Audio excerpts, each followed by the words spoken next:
16వ హ్మ్. అంటే ఆవిడ ఆరోపించినట్టుగా ఇటు యూరోపియన్ యూనియన్, నాటో యుద్ధాన్ని మరింత ఉధృతం చేసేటువంటి ప్రయత్నాలు కనిపిస్తున్నాయంటారా? ఇందులో అమెరికా రోల్ ఎలా చూడాలంటారు మనం? యూరోప్కి అమెరికాకి అగ్రిమెంట్ ఉంది, అది నాటో. నాటోలో క్లాజ్ 5 ఐదో క్లాజ్ ఏమనంటే మన నాటో దేశాల మీద ఇంకా బయట దేశాలు ఎవరైనా యుద్ధం స్టార్ట్ చేస్తే మనం అందరం మన మీద యుద్ధం స్టార్ట్ చేశారని భావించి పొట్లాడాలి. సో ఆ అగ్రిమెంట్ ప్రకారంగా రష్యా ఇంకా ఏ నాటో మెంబర్నైనా అటాక్ చేస్తే అమెరికా కూడా కలవ చేసుకోవాలి. సో అది పరిస్థితి. అలాంటి అగ్రిమెంట్ రష్యాకు ఉండాలి. కానీ ట్రంప్ ఏమంటున్నాడంటే రష్యాకి అంత బలం లేదు, రష్యా అంత పెద్ద ఫోర్స్ కాదు, ఇప్పుడు పడిపోయింది, తగ్గిపోయింది. చాలా వరకు కరెక్ట్ అయిపోయింది.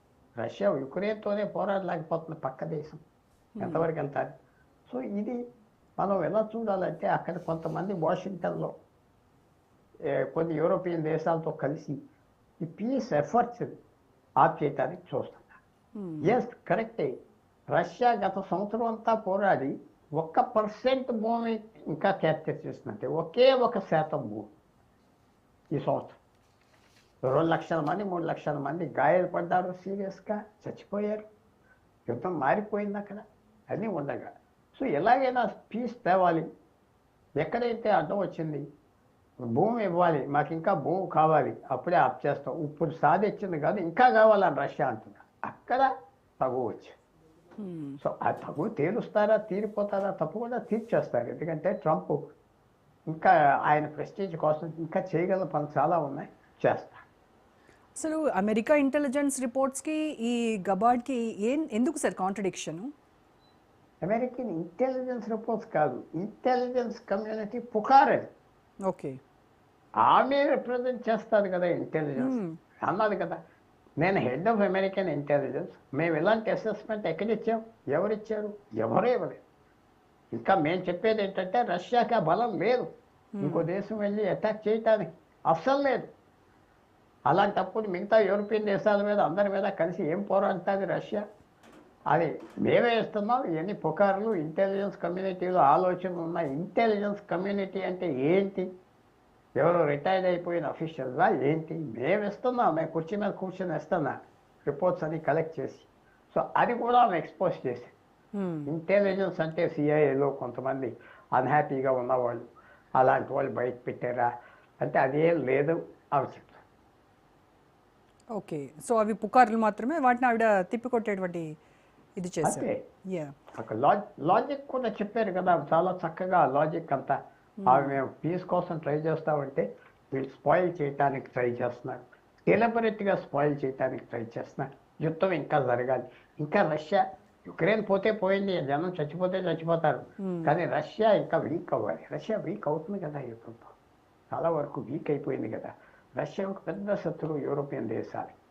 ఆ 30 దేశాలకి ఇప్పటి నుంచో 70-80 సంవత్సరాల వచ్చి శత్రువుగా తయారవుతుంది. పూర్తిగా నొక్కేయాలి, పూర్తిగా ఓడించాలి అన్న. దానికి తగ్గట్టుగా వ్లాదిమిర్ పుతిన్ కూడా మెగలోమేనియాక్ ఐడియాలు అంటారు. మెగలోమేనియాక్ అంటే అంత పెద్ద ఐడియా. ఏదో పూర్వం ఉండే రష్యా, ఒక 100 సంవత్సరాల క్రితం ఉండే రష్యా, 200 సంవత్సరాల క్రితం ఉండే రష్యా, ఆ రష్యా ఇవాళ కాదు కదా. కానీ అలాగే డ్రీమ్ చేస్తున్నాడు, రష్యన్ గ్లోరీ వచ్చేయాలంటున్నాడు. ఎవరు పట్టించుకోవట్లేదు. అందువల్ల అక్కడ కూడా ప్రాబ్లం వచ్చింది. పుతిన్ ఐడియాస్, ఏదో రష్యా అంటే అదొక స్పెషల్ ప్లేస్, ఏదో విశేషమైన ప్లేస్. అలాగే చైనా కూడా అనుకుంటారు. చైనా కూడా మేమే మిడిల్ కింగ్డమ్ అంటారు. అంటే మధ్యన ప్రపంచానికి ఉన్న మధ్యన మా దేశం, అన్నీ మా వెనకాల ఉంటాయి, అన్నీ మా కింద ఉంటాయి చైనా.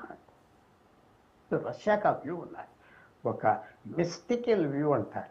అయితే దానికి ఏం ఫౌండేషన్ లేదు. అంటే ఒకటి ఉన్నది, ఎప్పటి నుంచో స్థాపించిన దేశం రష్యా, ఎంతో చరిత్ర ఉన్నది, అయితే కరెక్టే.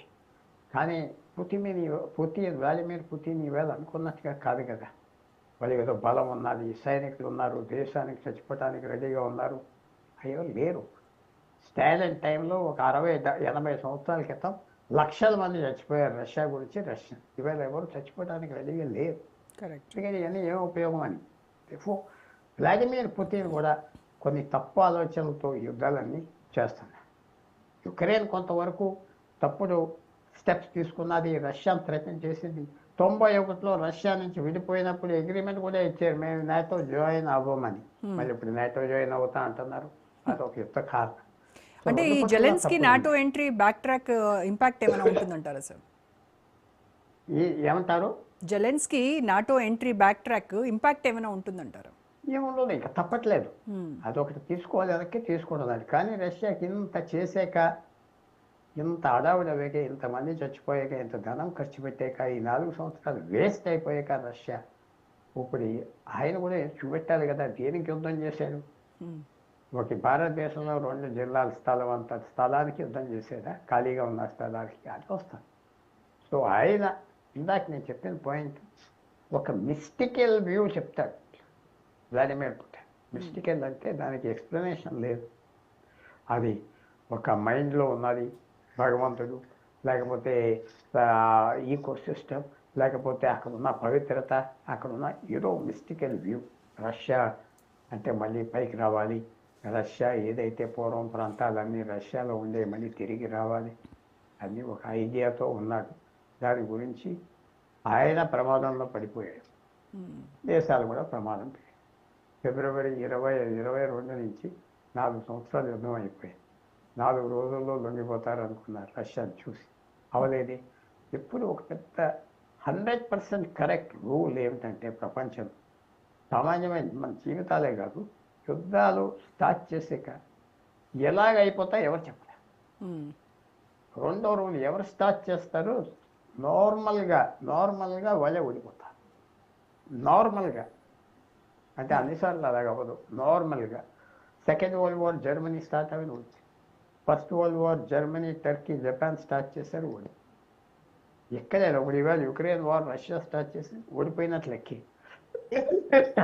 వియత్నాం ఎంత ఒక సిస్టమ్ ఉన్నది యుద్ధాల్లో.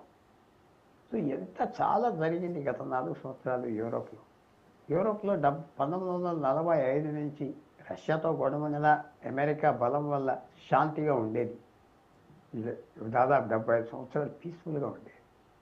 దాని ముందల ఈవేళ తెల్లవాళ్ళు వచ్చి మన అందరికీ నీతులు చెప్తున్నారు, కానీ దాని ముందర 45 ముందర 200 సంవత్సరాలు తీసుకుంటే రోజు యుద్ధమే యూరోప్లో. పెద్ద యుద్ధాలు, వేల మంది చచ్చిపోతూ ఉండేవారు. అదేమి పీస్ఫుల్ ప్లేస్ కాదు యూరోప్. పీస్ఫుల్ ప్లేస్ అసలు కాదు యూరోప్ వాళ్ళు. సో ఇది ఒక అప్పుడంటే కొద్దిగా యుద్ధం పరిస్థితి కూడా మారిపోయింది కాబట్టి భయపడుతున్నారు అందరూ యుద్ధం అంటే. సో అన్ని విధాలుగా మనం చూడాలంటే తులసి గాబాట్ చెప్పింది కరెక్ట్గా. అదే నిన్న వాళ్ళ ఫారెన్ మినిస్టర్ కూడా ఒక మాట అన్నాడు కదా, ఆయన కూడా foreign minister said that Marco Rubio, మనం ఆయన భూమి ఇచ్చేయమంటే వాళ్ళు ఇవ్వకపోతే మనం ఏం చేయలేమన్నారు యుక్రెయిన్. అది కూడా రష్యాకు ఒక మెసేజ్ పంపిస్తున్నారు తర్వాత. సో అందరికీ యుక్రెయిన్ వార్ మీద పెద్ద టెన్షన్, ఎలాగైనా ఆప్ చేయాలని ట్రంప్ ఆయన వ్యూ ఏంటంటే రష్యాతో స్నేహంగా ఉండాలి, మన